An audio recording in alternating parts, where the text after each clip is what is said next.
사랑하는 주 하나님 아버지, 하나님 찬양대가 아버지께 홀로 영광 돌렸던 것처럼 우리를 언제나 복 주시길 원하시고 축복된 인생 되게 하길 원하시는 아버지의 마음을 우리에게 쏟아 부어주셔서 감사를 드립니다. 땅에 기름진 것으로, 하늘에 신령한 것으로 여호와는 우리에게 복 주시길 원하신다고 말씀하셨사오니, 주님, 우리가 평생 예수 안에서 참된 복, 영원한 복, 대대손손 받아 누리는 우리의 삶 되게 하여 주시옵소서.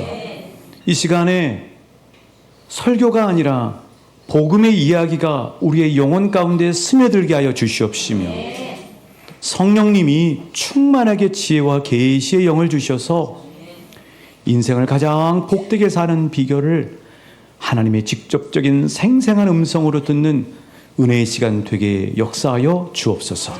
예수님 이름으로 기도합니다. 아멘. 한 분 한 분을 우리 예수님의 이름으로 사랑하고 축복합니다. 그러니까 이럴 때 이제 깜짝깜짝 놀라는 거예요. 오늘 찬양대 찬양이 오늘 본문하고 맥이 정확하게 통합니다. 그러니까 오늘 본문의 이 내용은요, 바울이 에베소 성도님들을 향한 축복의 기도예요. 그래서 정말 깜짝깜짝 놀랄 때가 있습니다. 이런 일을 누가 하시냐면요, 성령님이 역사하시는 것입니다. 성령님이 역사하세요. 그래서 우리 삶 속에서 이런 성령님의 역사를 크고 작건 많이 경험하게 되면 평안해져요. 하나님이 함께 하심이 확인되니까요. 그래서 이런 복을 받아 누리시는 우리 모든 성도님들 되시길 주님의 이름으로 축복합니다. 우리 사람이 이런 것 같아요.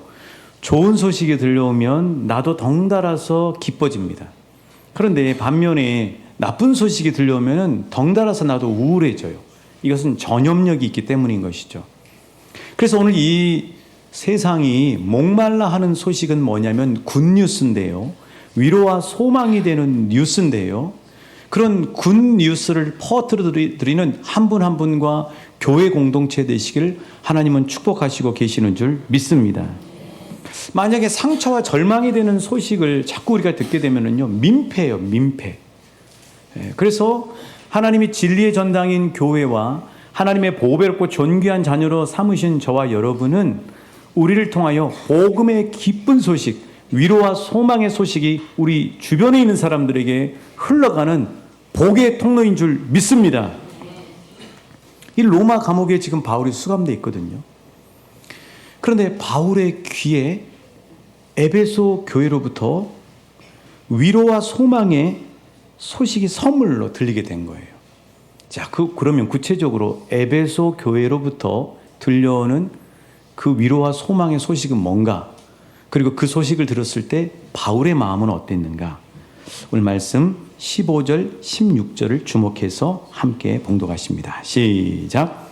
이로 말미암아 주 예수 안에서 너희 믿음과 모든 성도를 향한 사랑을 나도 듣고 내가 기도할 때 기억하며 감사하기를 그치지 아니하고. 자, 그러니까 바울의 귓속에 들리는 에베소 교회의 좋은 소식은 어떤 소식이에요? 15절에 보시면 너희의 믿음과 사랑이라는 소식이에요. 너희의 믿음과 사랑이 좋은 소식으로 들렸다는 겁니다.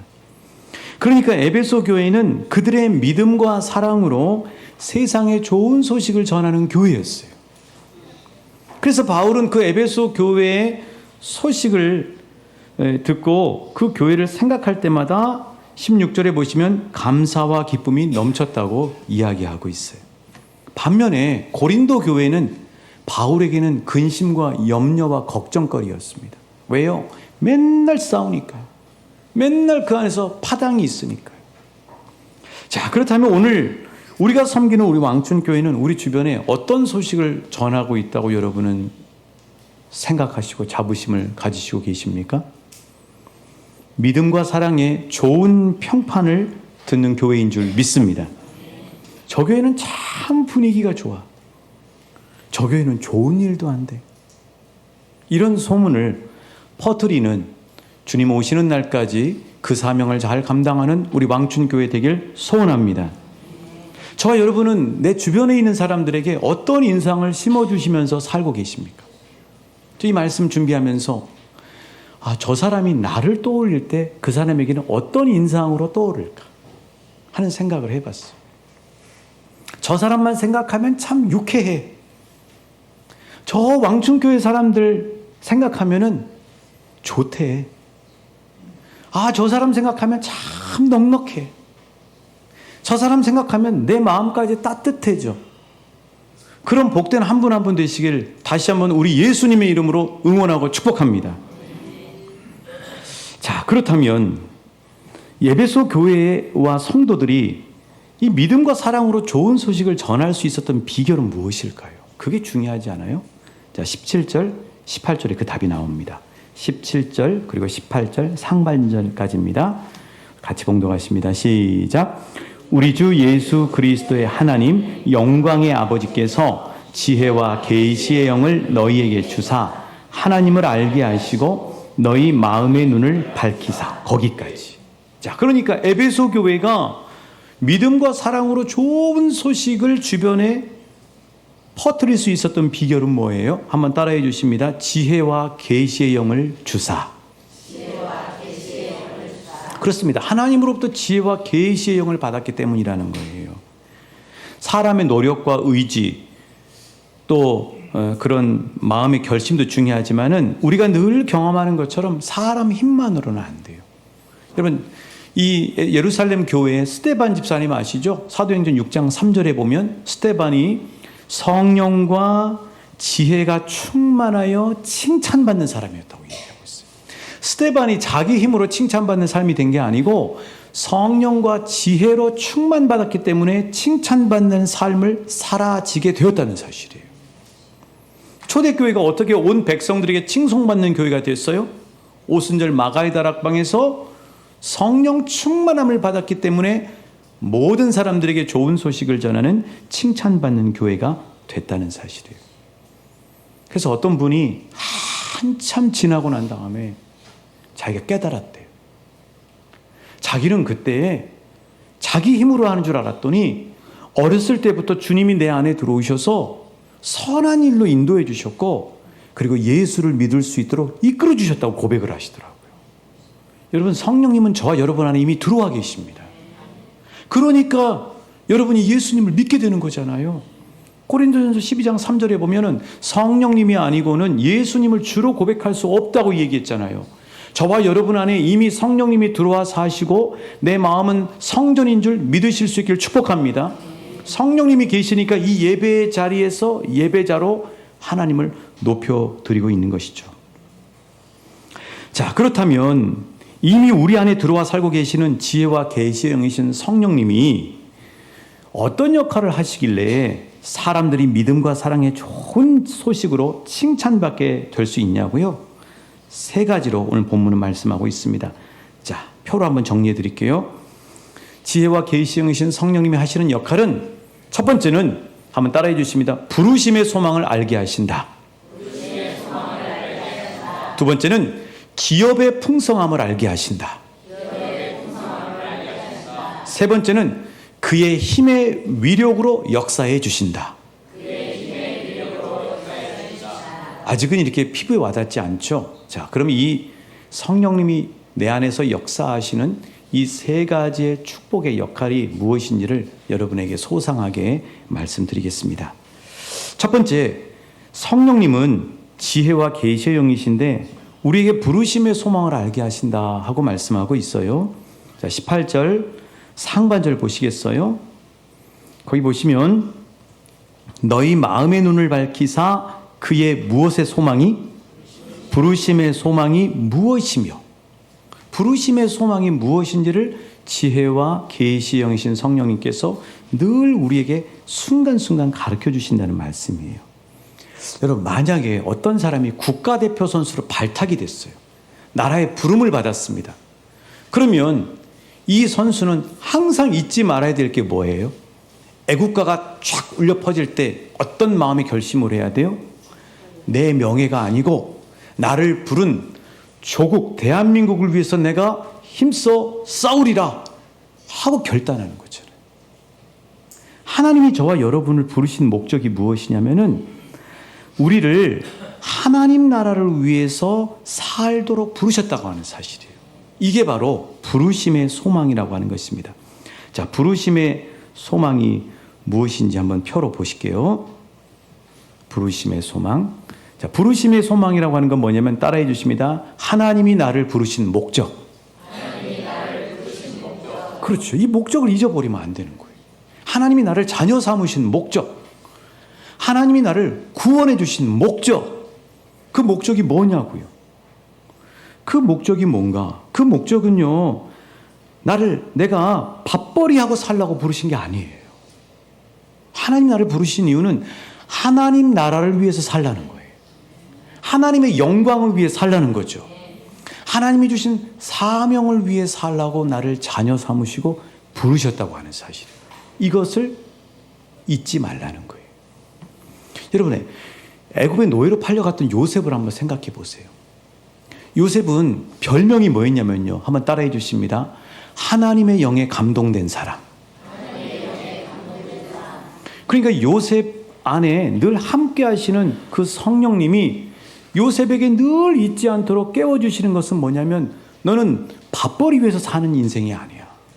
너는 네 영광 위해서 사는 인생이 아니야. 너는 하나님의 나라와 나의 영광을 위해서 사는 인생이야 하고 계속해서 성령님이 일깨워 주셨다는 사실이에요. 그래서 요셉이 애굽의 총리에 올라가니까 어떻게 정치를 펼쳐요? 그 정치를 펼칠 때 흉년이 들었는데 자기 목구멍과 자기 인기를 위해서 살지를 않고 하나님의 영광을 위해서 수많은 사람들이 다 먹고 살 수 있도록 정치를 펼쳐가잖아요. 자, 이런 대한민국의 위정자들과 대통령이 되시길 우리는 기도하고 있는 줄 믿습니다. 한시도 그 사실을 잊지 않았다고 하는 사실이에요. 그 엘리라고 하는 가수가 있더라고요. 뭐 몇 번 한 번씩 텔레비전에 나와서 참 노래를 잘한다 하고 생각이 됐는데 이 엘리라는 이 가수의 그 별명이 뭐냐면은 가창력의 넘사벽이래요. 넘지 못할 4차원의 벽이라는 말입니다. 그런데 이 엘리라고 하는 이 가수가 어떻게 가수가 됐냐면은 미국에서 나고 이제 자랐는데 모태신앙이었어요. 그래서 이제 교회에서 찬양팀도 하고 또 찬양단 리더로서 막 수련회 때 엄청나게 열심히 찬양을 한 거예요. 자기가 보니까 하나님이 자기에게 노래 은사를 주셨다는 이 생각과 확신이 든 거죠. 그래서 자기 영상을 기획사에 보내가지고 캐스팅이 되게 된 거예요. 그래서 이제 이 엘리라고 하는 가수가 오늘날 많은 사람들에게 알려지게 됐는데 사실 이 가수가 고백하기를 벌써 이제 가수 데뷔한 지가 꽤 오랜 세월이 걸렸는데 한 번도 무대에서 공연하기 전에 기도해 보지 않고 올라간 적이 없대요.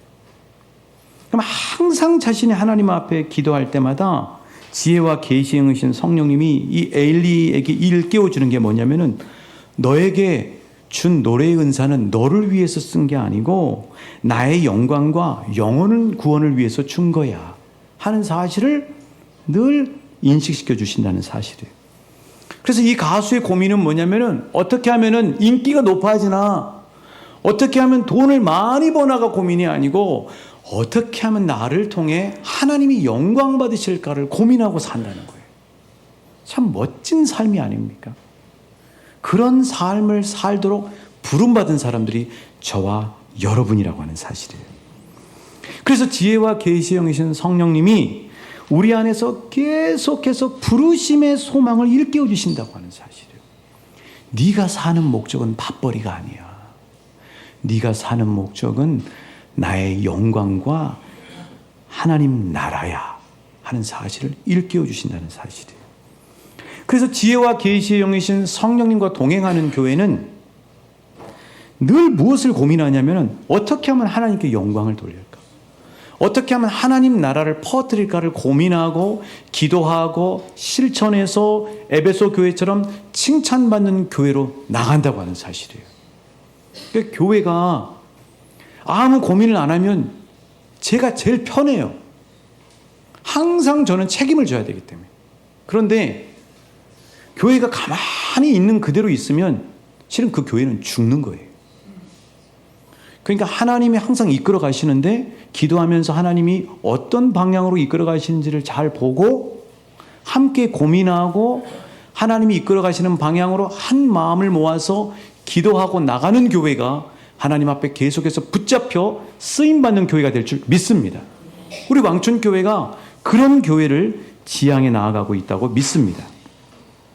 두 번째로 지혜와 계시의 영이신 성령님께서 우리에게 무엇을 가르쳐 주시냐면 한번 따라해 주십니다. 기업의 풍성함을 알게 하신다. 자, 18절 하반절입니다. 우리 18절 전체를 한번 다 같이 읽어보실게요. 시작. 너희 마음의 눈을 밝히사 그의 부르심의 소망이 무엇이며 성도 안에서 그 기업의 영광의 풍성함이 무엇이며. 자, 여기 기업이라고 하는 거. 나의 영원하신 기업 생명보다 귀하다. 나의 갈 길 다가도록 나와 동행하소서. 여기 기업이 뭘까요? 영어로 컴퍼니? 아닙니다. 영어로 inheritance라는 말인데 상속받는 거라는 거예요. 우리가 하나님을, 예수님을 영접하고 하나님의 자녀가 되면 아버지가 나에게 상속해 주시는 거예요. 그 하나님이 나에게 상속해 주신 축복이 바로 기업이라고 하는 것입니다. 여러분, 뉴욕이라는 도시를 한번 떠올려 보면요. 뉴욕은 세계에서 가장 돈이 많은 도시예요. 자, 그런데 그래서 이 뉴욕에 보면은 세계 금융의 중심지인 월스트리트라는 이 도시, 이 거리가 있습니다.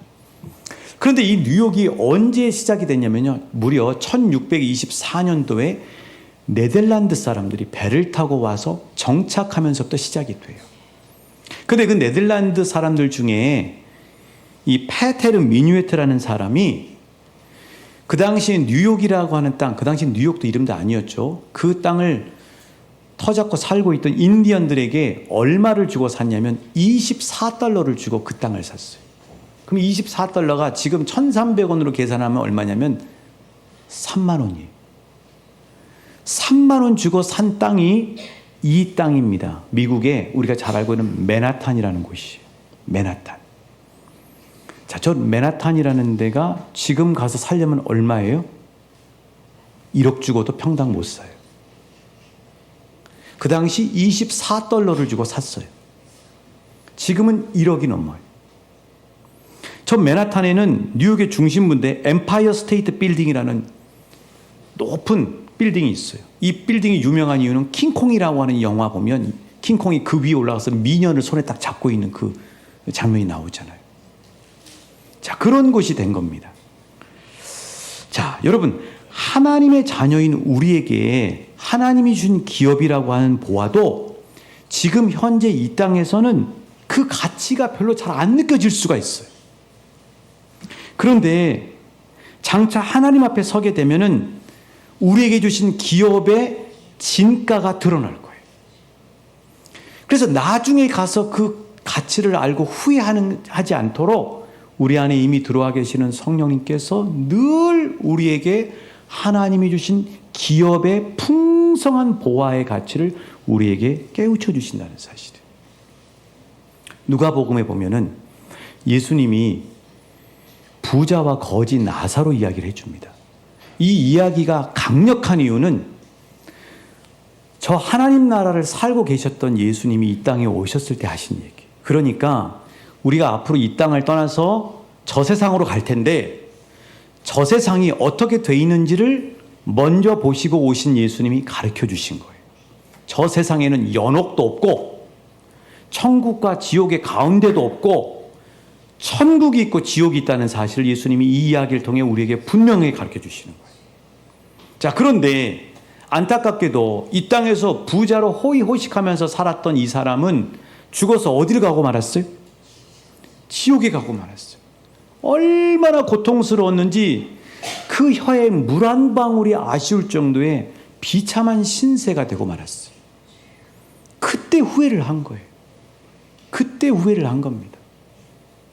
그러면 이 부자는 왜 뒤늦은 후회를 했을까요? 그 이유는 뭐냐면 이 땅에 살았을 때 정말 귀한 하나님이 주신 기업이라고 하는 이 보화를 몰랐던 거예요. 믿음의 가치를 몰랐고요. 하나님이 자신을 부자로 불러주신 그 은사의 가치를 몰랐고요. 그렇게 선지자들이 천국이 있다고 얘기해도, 천국과 지옥이 있다고 얘기해도 천국의 가치를 소홀히 하고 몰랐던 거예요. 그러고 난 다음에 지옥에 가서 뒤늦은 후회를 하게 된 거예요. 그 사랑하는 여러분, 뒤늦은 후회보다 빠른 후회가 귀한 줄 믿습니다. 죽어서 후회하는 것보다 살아서 빨리 깨닫고 돌아오는 게 축복인 줄 믿습니다. 그러니까 이런 역할을 하시는 분이 바로 지혜와 계시의 영이신 성령님께서 날마다 우리에게 성도로서 기업의 풍성함의 진정한 가치를 일깨워 주신다는 거예요. 그게 뭐냐고요? 오늘이라는 하루, 이 가치를 일깨워줘요. 오늘은 지나면 다시는 돌아오지 않습니다. 그럼 언제 기쁨을 누려야 되느냐? 언제 사랑해야 되느냐? 오늘 이 시간에 사랑해야 될 줄 믿습니다. 그걸 성령님이 깨우쳐 주시는 거예요.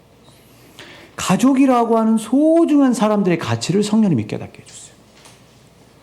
건강을 주신 목적과 가치를 깨닫게 해주세요.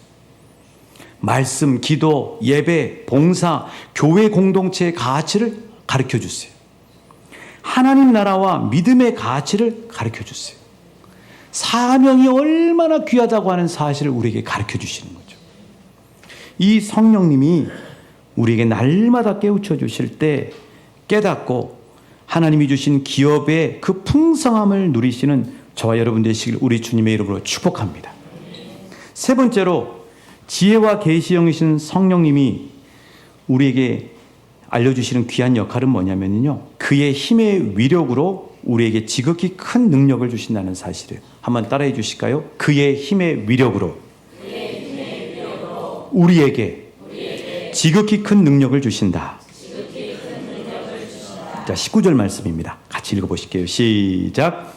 그의 힘의 위력으로 역사하심을 따라 믿는 우리에게 베푸신 능력의 지극히 크심이 어떠한 것을 너희로 알게 하시기를 구하노라. 그의 힘의 위력이라고 하는 것은 다른 말로 얘기하면 하나님의 파워라는 얘기예요.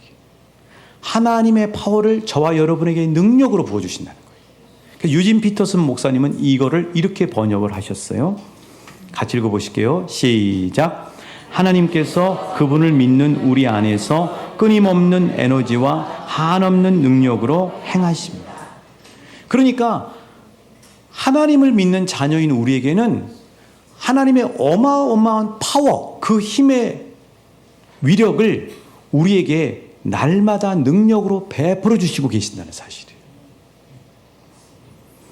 그래서 바울이 우리에게 바른 믿음 생활을 전할 때 이 바른 믿음 생활의 신비는 뭐냐면은 내 능력으로 믿음 생활을 하는 것이 아니라 내 안에 계시는 성령님을 힘입어서 믿음 생활을 하라는 거예요. 자, 그래서 빌립보서 2장 13절 말씀이 바로 그 말씀입니다. 같이 읽어보실게요. 시작. 너희 안에서 행하시는 이는 하나님이시니 자기의 기쁘신 뜻을 위하여 너희에게 소원을 두고 행하게 하시나니. 자, 우리 안에서 행하시는 이는 누구시라고요? 하나님이시라는 사실. 자, 또 하나 빌립보서 4장 13절 말씀이에요. 시작. 내게 능력 주시는 자 안에서 내가 모든 것을 할 수 있느니라. 아멘. 자, 그러니까 내가 예수님이 믿어지는 것도 누가 하신 거예요? 내 안에 계시는 성령님이 믿어지게 하신 거예요. 누구를 도와야 하겠다 하는 그 사람이 떠오르게 하시는 건 누가 생각나게 하시는 거예요? 그렇죠. 회개하고 반성할 마음을 일깨워 주시는 분은 누구세요? 기도해야 된다는 거룩한 부담감을 주시는 분도 누구세요? 예배로 발걸음을 재촉해 주시는 분도 누구세요? 성령님이에요. 성령님이 내 안에서 계속해서 나에게 능력을 불어넣어 주셔서 가장 복된 길로 이끌어 주시고 계신다는 사실이에요. 자, 그렇다면 내가 하려고 할 때와 내 안에 계시는 성령님의 능력을 힘입어서 할 때의 차이는 뭐냐면은 내가 하려고 하면은 잔뜩 힘은 들어가는데 일이 안 돼. 그런데 내 안에 계시는 성령님을 의지하고 그분을 의탁하고 그분에게 신뢰하고 그분에게 맡기고 그분 뒤로 가서 성령님을 따라가기 시작하면 일이 힘도 안 들면서 되어져 버리는 거예요. 자, 기도를 하잖아요. 그러면 내가 어떤 힘든 일이 있어서 고래고래 소리를 지르면서 기도하면 스트레스는 풀릴 수 있겠죠. 그런데 그러고 난 다음에는 목이 쉬어버려요. 그리고 힘이 들어요. 그리고 기도하려고 하는데 기도거리가 생각이 안 나요. 그런데 여러분, 로마서 8장 26절의 말씀처럼 이와 같이 성령도 우리 연약함을 도우시나니 우리가 마땅히 빌 바를 알지 못하나 오직 성령이 말할 수 없는 탄식으로 우리를 위하여 친히 기도해 주시느니라 하는 말씀을 의지해서 내 안에 계시는 성령님께 힘입어서 기도하기 시작하면 어떤 일이 벌어지냐면 소리를 아무리 질러도 목이 안 쉬어요. 성령님이 역사하면 배꼽 아래에서부터 기도가 나와요. 그리고 기도할 거리가 막 생각이 나요. 그러니까 기도가 내가 기도하는 게 아니라 성령님이 내 기도를 이끌어 갔어요. 그러니까 기도가 신나고요. 그러니까 기도가 신기하고요. 그러니까 기도가 능력이 되고요. 그러니까 기도에도 힘이 안 들고요. 그리고 기도하면 하나님이 역사하시는 능력의 역사를 경험할 수 있는 거죠. 자, 성령님을 힘입어 성경을 읽으면요, 졸음이 안 와요. 내 힘으로 막 읽으려고 하면 졸려요. 목사인 저도 졸려요. 새벽 기도 갔다 와서요, 가장 먼저 하는 일이 아침부터 먹거든요. 저는 일어나자마자부터 배가 고픈 은사가 있어요. 가면은 아침을 간단하게 먹어요. 그리고 그 다음에 하는 일이 열왕기상을 지금 읽고 있거든요. 열왕기 하까지 넘어갔네요. 그러면 읽으면요, 졸음이 와요. 아침 먹고 했으니까. 그런데 성령님이 나를 도와주시면 말씀이 또렷하게 보여요. 말씀이 살아서 내 마음 안에 파고 들어와요. 말씀이 하루 종일 생각이 나요. 말씀이 암기가 되기까지 해요. 그리고 말씀이 내 삶을 이끌어줘요. 오늘 아침에도 이 예배 전에 전사님과 함께 우리가 경건회를 했거든요. 그러시더라고요. 전사님이 뭐라고 그러냐면 요즘은 설교를 준비하면 그 설교 말씀이 나의 마음 안에 들어올 뿐만 아니라 어느 순간 깨달아 보면 설교 말씀대로 내 자신이 살고 있더래요. 그 성령님이 역사하시는 거거든요. 그래서 성령님의 능력을 힘입어서 신앙생활을 하면 저와 여러분의 삶에 풍성한 열매가 나타납니다. 능력이 나타나요. 가벼워져요. 그러나 파워가 있어요. 은혜가 풍성해져요. 그런 은혜를 경험하시는 한 분 한 분 되시길 우리 주님의 이름으로 축복합니다. 자, 오늘 말씀을 정리할게요. 진정한 복음 증거는 뭐냐면요, 나의 믿음과 사랑이 좋은 소식으로 사람들에게 퍼져나가서 감화시키는 거예요. 그러니까 우리가 전도지를 들고 가서 복음 전하는 거 정말 귀해요.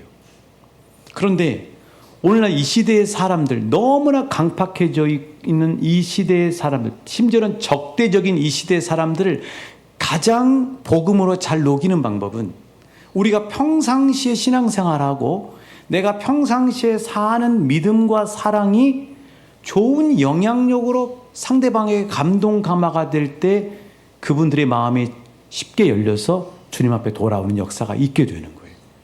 그래서 우리가 플로잉 실천을 습관적으로 매월 하자고 하는 이유가, 그걸 하게 되면은 예를 들어서요, 우리가 여름 수련을 앞두고 7월 달에 전도 대행진을 하자. 그러면요, 우리 마을 사람들은요, 아, 저 수련회 우리 데리고 가려고 전도하는구나. 이렇게 되니까 요즘 분들에게는 그게 호소력이 없어요.